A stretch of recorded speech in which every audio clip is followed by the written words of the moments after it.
The U.S. Bureau of Labor Statistics just released a November jobs report. The numbers show a mixed picture with some job growth and rising unemployment. A multi-month jobs report offers mixed signals for the U.S. economy.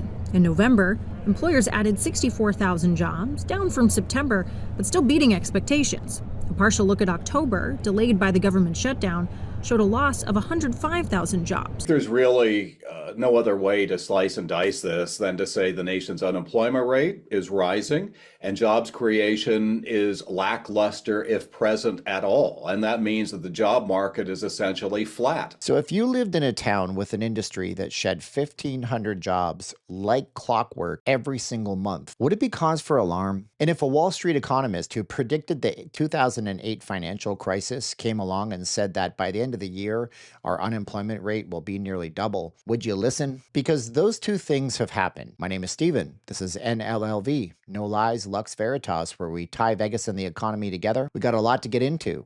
Let's go. We have to talk about the unemployment in Southern Nevada. I predicted this last year, but we all knew it was coming, right? I mean, the strip is going to be down. I predict around 8% year over year for 2025 versus 2024 when all is said and done. And we'll get those numbers at the end of January. Subscribe to the channel. We always cover them with truth. The casinos can't buy us. I can't be purchased and say nice things because they want me to. And at the same time, we were all waiting for the other shoe to drop, so to speak. Now we finally have that shoe. Yeah, the casino industry in Nevada, Southern Nevada as a whole, shed 1,500 jobs for the last 3 months of the year. 4,700 jobs just wiped off the book. This is actually according to the Nevada Department of Labor. They're the ones who we have to trust on this data. And yeah, Vegas and Nevada always like to be top 10 of everything, but there's one list they don't want to be on, which is top in unemployment. This actually puts us at the second worst for unemployment in the country. Now, it's technically third if we take Washington, D.C. into account, but it's not a state. Who's first? It's California. California sits at 5.6%, Nevada sits at 5.2%, and Washington, the outlier, of course, 6.2%. And you might think these are all travel and tourism jobs, but they're most certainly not. There's other factors happening here in the Valley. For example, new home builds have been down month over month. That means a lot of high-paying jobs are just not there for people willing to work construction. Those jobs, poof, they're just gone. It's not just here in town.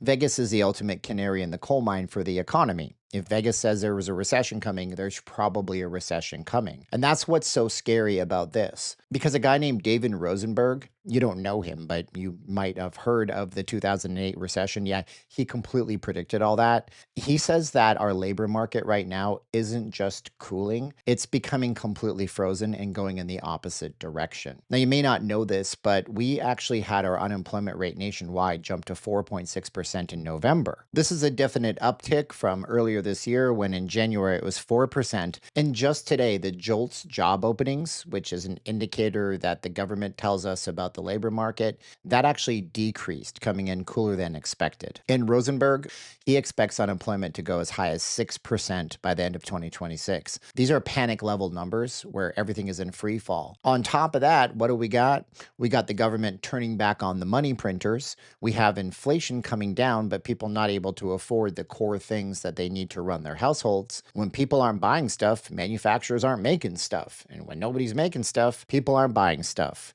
People get laid off, and the circle of the economy just spins. And when this comes to Vegas and the labor market here, it's going to have significant and severe impacts on how your vacations happen in the future and how the strip looks even 6 to 12 months down the line. And I'm going to get to that in just a minute while I tell you about our sponsor, because as everybody's in this no hire, no fire scenario, and there's so much uncertainty floating around, I've been telling you guys that one of the best things and one of the most liberating things that I can see is trading the markets, getting into futures. That's why I created my own course called 1K a day. And in it, I'm empowering my students, and I have over 800 of them now, with a skill that very few people have and everybody thinks is some magical, mystical power that you need, when it's really not. You see, my students, they open their laptop every day, They see the same patterns every day. If it goes up, they click a button and they can make some money there. If it goes down, they click a button. They can make some money there. Here's me doing it in 2 minutes. I am impatient. But would it change your life if you could add up your base hits like my students, maybe make 50 or 100 bucks a day, maybe even a little bit more? Hey, could you pay one or two of your bills? Maybe you could pay your rent someday with this. If that sounds like it's something that might be positive change for you,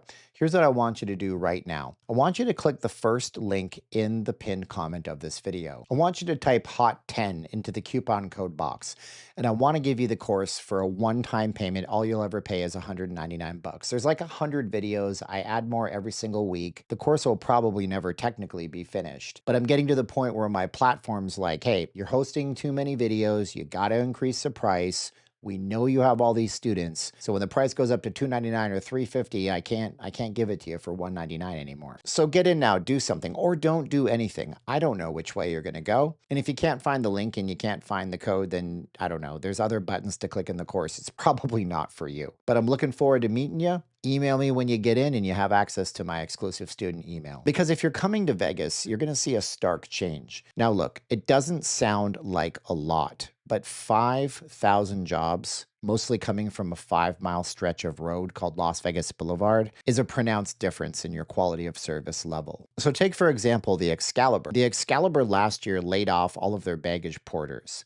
They just eliminated the entire division. That means that if you came to Vegas looking for a value room and you stayed at Excalibur, but you had special needs or you couldn't lift your bags yourself, you're stuck in a trap doing it by yourself, whether you like it or not. This means that when you go to bars or restaurants and it's busy, you're not getting the same level of service that you once did. This means that if you want to gain access to concierge services at a property like MGM Resorts International, and you don't have the amount of play you would need to be considered a high roller, you're going to be chatting with an AI chatbot because MGM last year decided that their clients would prefer a texting experience as opposed to a one-on-one human interaction. So I suggest that you actually prepare yourself for a different type of Vegas experience. We said in a video just yesterday that the vast majority of people who are driving in regionally are not staying on the Strip.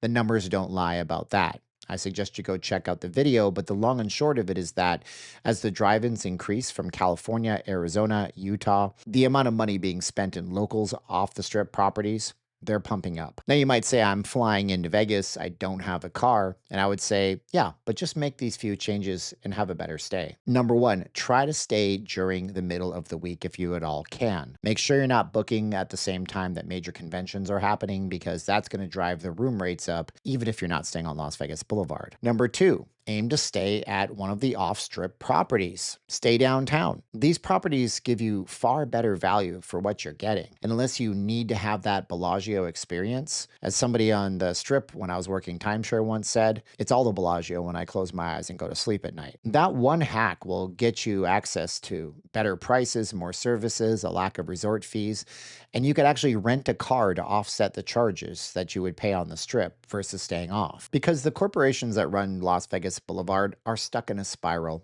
We call it the Vegas death spiral. And if you're interested on that video, you can click the video right by my head right now. My name is Steven. This has been NLLV, No Lies, Lux Veritas, the only channel in Vegas that can't be bought by a casino. And until we meet the next time, I leave you with this. As I always do, just keep swimming.